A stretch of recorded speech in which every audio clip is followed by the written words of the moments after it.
بسم اللہ الرحمن الرحیم۔ السلام علیکم ورحمۃ اللہ وبرکاتہ۔ میرے عزیز مسلمان بچوں، بزرگوں، جوانوں، حضور پاک صلی اللہ علیہ وآلہ وسلم کی ایک بہت ہی پیاری حدیث۔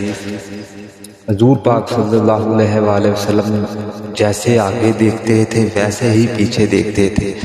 باب نمبر ہے 281۔ اس کا عنوان کچھ یوں ہے: امام کا لوگوں کو نصیحت کرنا اور نماز پوری طرح ادا کرنا اور قبلے کا بیان۔ حدیث نمبر ہے 404۔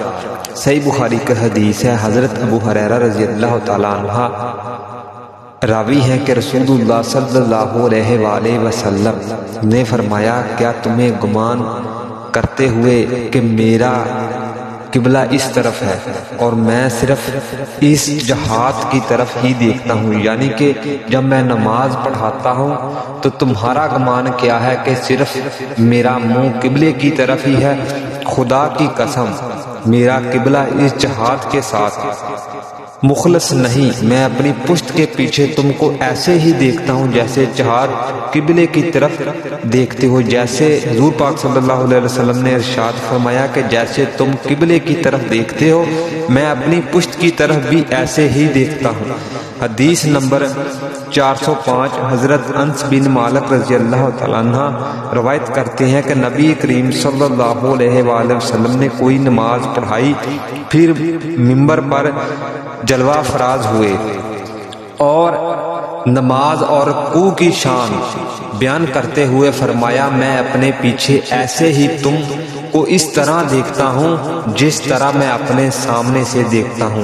سبحان اللہ۔ میرے عزیز بہنوں، بھائیوں، بچوں، بزرگوں، جوانوں، حضور پاک صلی اللہ علیہ وآلہ وسلم کی ہر حدیث پر اللہ تعالیٰ ہمیں عمل کرنے کی ہمت اور توفیق عطا فرمائے۔ میرے عزیزوں، حضور پاک صلی اللہ علیہ وآلہ وسلم کا ارشاد ہے کہ جو شخص مجھ پر ایک بار درود پاک پڑھتا ہے اللہ تعالیٰ اس کے اعمال نامے میں 10 نیکیاں لکھ دیتا ہے اور اس کے 10 گناہ معاف کر دیتا ہے، 10 درجے بلند کرتا ہے۔ میرے عزیزوں، حضور پاک صلی اللہ علیہ وآلہ وسلم پر کثرت سے درود پاک پڑھا کرو۔